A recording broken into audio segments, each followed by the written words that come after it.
ஒன்பதாவது கணக்குமா cos of xy equal to x எனில் dy by dx equal to minus of 1 plus y into sin of xy by x into sin of xy என நிறுவுக அப்படின்னு சொல்லிட்டு கேட்டுருக்காங்க. என்னை காட்டுகன்னு கேட்டிருக்காங்க. இப்போ நம்ம காஸ் தீட்டாவை வகைப்படுத்தலாம். இது பவர்லாம் கிடையாது, அப்படியே ஈஸியாக போயிடலாம். காஸ் தீட்டாவை வகைப்படுத்தலாம். என்னது? Minus sine theta. தீட்டாவுக்கு பதிலாக என்ன இருக்குது? எக்ஸ்ஒய்னு இருக்குது. இங்கே போய் பார்த்தா ப்ளஸ் ஒரு உறுப்பாக இருக்கானா? ஒரே ஒரு உறுப்பாக தான் இருக்குங்க. ப்ளஸ் இல்லை, மைனஸ் இல்லை, எதுவும் இல்லை. அப்போ என்ன பண்ணால் யூவி மெத்தடு எக்ஸை அப்படியே வச்சுக்கணும். இன்ட்டு போட்டுக்கலாம் சாமி, இந்த ப்ராக்கெட் போட்டுக்கலாம். எக்ஸை அப்படியே வச்சுக்கணும். ஒய்யை வகைப்படுத்தினால் டிஒய் பை டிஎக்ஸ் ப்ளஸ் பெருக்கல் என்பது தொடர்கூட்டலின் சுருக்கம். ஒய்யை அப்படியே வச்சுக்கோங்க, எக்ஸை வகைப்படுத்தினா 1. ஓகே சாமி? தட் இஸ் ஈக்குவல் டு எக்ஸை வகைப்படுத்தினால் 1 minus sine of xy into x into dy by dx plus 4y equal to 1. இப்போ என்ன dy by dx தான் நம்ம நிரூபிக்க சொல்லியிருக்காங்க. அதனால் என்ன பண்ணுறேன்? இது உள்ள எடுத்து பெருக்கிறேன்.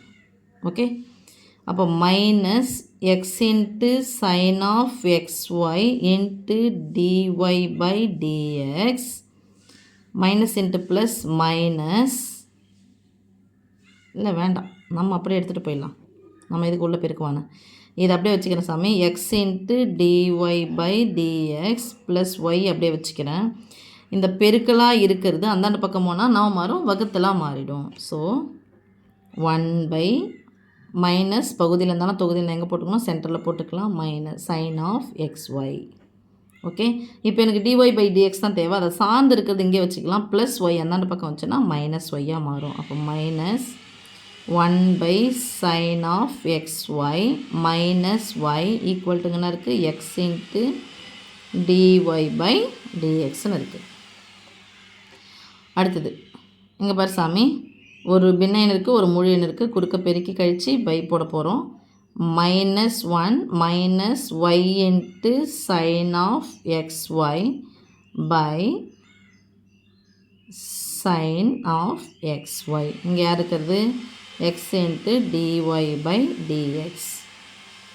இப்போ இங்கே dy by dx தான் எனக்கு தேவை. So dy by dx equal to எனக்கு தேவையில்லாத யார்? பெருக்கல் x. இந்த பெருக்கல் x தான் பக்கம் போச்சுன்னா வகுத்தல் எக்ஸாக மாட்டோம். அப்போ minus 1 minus y into sin of xy by x into sin of xy.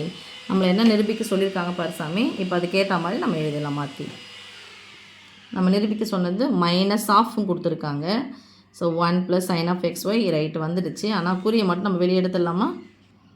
So dy by dx equal to குறியை வெளியே எடுத்துடலாம் சாமி. மைனஸ் பொதுவாக இருக்குது, மைனஸ் வெளியே எடுத்தால் மைனஸ் ஆஃப், மைனஸ் தானது குறியை மாற்று. அப்போ எடுத்தாச்சு 1, குறியை மாற்றினா plus plus 1 plus y into sine of xy இந்த ப்ராக்கெட் இந்த ப்ராக்கெட் இந்த ப்ராக்கெட் இந்த ப்ராக்கெட்டுக்கு இந்த close bracket by x into sin of xy என காட்டப்பட்டது. hence proved. ஓகேம்மா?